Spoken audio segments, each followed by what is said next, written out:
இந்த நிகழ்ச்சியினுடைய ஆர்வமாக நம்முடைய முகல்லாவினுடைய பள்ளியுடைய வளர்ச்சிக்காகவும் மதரசா பிள்ளையுடைய வளர்ச்சிக்காகவும் தன்னுடைய சிந்தனையிலேயே சிந்தித்துக் கொண்டிருக்கக்கூடிய மரியாதைக்குரிய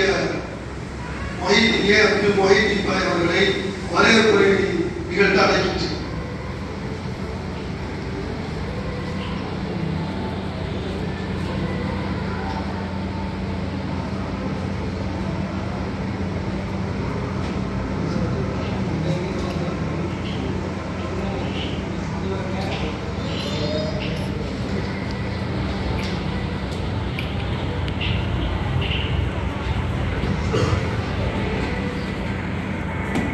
Bismillahirrahmanirrahim.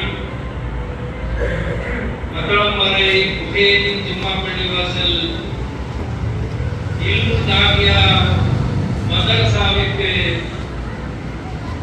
மதரசாவின் ஆண்டு விழாவை முன்னிட்டு நாம் இங்கு அனைவரும் குழுமியிருக்கிறோம்.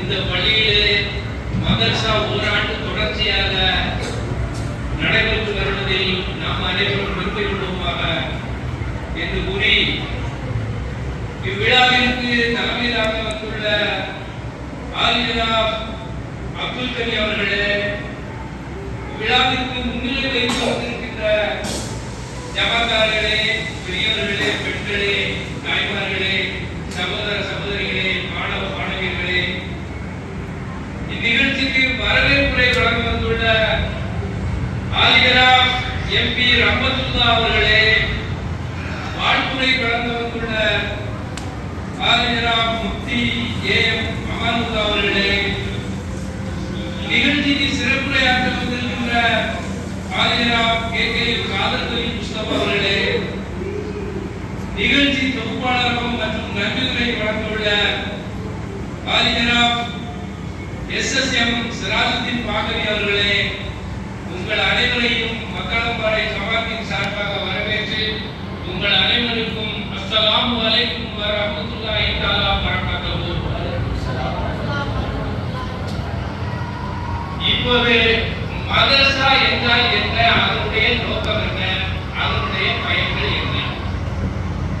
மதரசா என்றால் இஸ்லாமிய மாணவ மாணவியர்கள் நாம் நினைக்கின்றோம். அது மட்டுமல்ல, ஒரு மனிதன் பிறந்ததிலிருந்து குழந்தை பருவத்தில் அவனுக்கு மனதில் என்ன நாம் புகட்டுகிறோமோ அது பசுமரத்து ஆணி போல் அவன் மனதில் பதிகின்றது.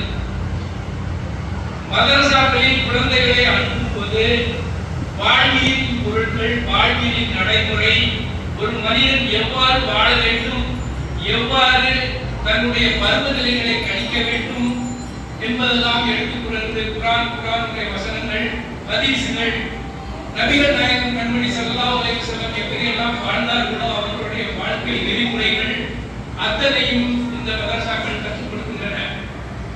ஒரு மனிதனின் குழந்தை பருவம், அதன் பின்பு இளமை பருவம், அதன் பின்பு அவனுடைய திருமண வயது, கணவன் மனைவியிடம் எப்படி நடந்து கொள்வது, மனைவி கணவனிடம் எப்படி நடந்து கொள்வது, அதன் பின்பு அவனுடைய குழந்தை, பெற்றோர்கள் வயதான காலத்தில் பெற்றோர்களை எப்படி பராமரிப்பது, அது மட்டுமல்ல வாழ்க்கையின் இன்ச் பை இன்ச் ஒவ்வொரு அங்குலமாக மதரசாக்கள் அவர்களுக்கு எடுத்துரைக்கின்றன.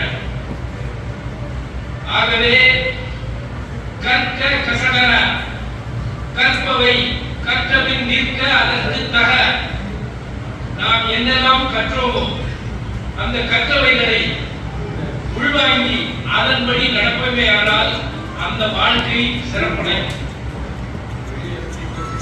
ஆகவே வாழ்வதிலும் பொருள் வேண்டும், வாழ்க்கைக்கும் பொருள் வேண்டும். வாழ்வதில் பொருள் வேண்டும் என்றால் என்ன? நம் மதரசாக்களின் அடிப்படையிலே இருந்து நாம் கற்றுக்கொண்டு அதன்படி நம்முடைய வாழ்வியல் முறைகளை நெறிப்படுத்துவதுதான் வாழ்வதிலும் பொருள் வேண்டும். வாழ்க்கைக்கு பொருள் வேண்டும். வாழ்க்கைக்கு பொருள் வேண்டும் என்றால் உங்களுக்கு தெரியாத விஷயம் ஒன்றுமில்லை. நம் ஜமாத்திலும் சரி, நம் மகளாக்களிலும் சரி, நம் சமுதாயத்தினரிடையும் சரி, அதை பற்றியான பெரிதாக பேசுவதற்கு இருக்கவில்லை. ஆனால் இந்த மார்க்க கல்வி எவ்வளவு அவசியமோ அதை போன்று இவ்வுலக கல்வியும் நமக்கு அவசியம். என்ன காரணம் என்றால் நம் அண்டை மாநிலமான கேரளத்திலே நம் இஸ்லாமியர்கள் ஏறத்தாழ 90 விழுக்காடு தன்னிறைவு பெற்றுள்ளார்கள். காரணம் அவர்களிடம்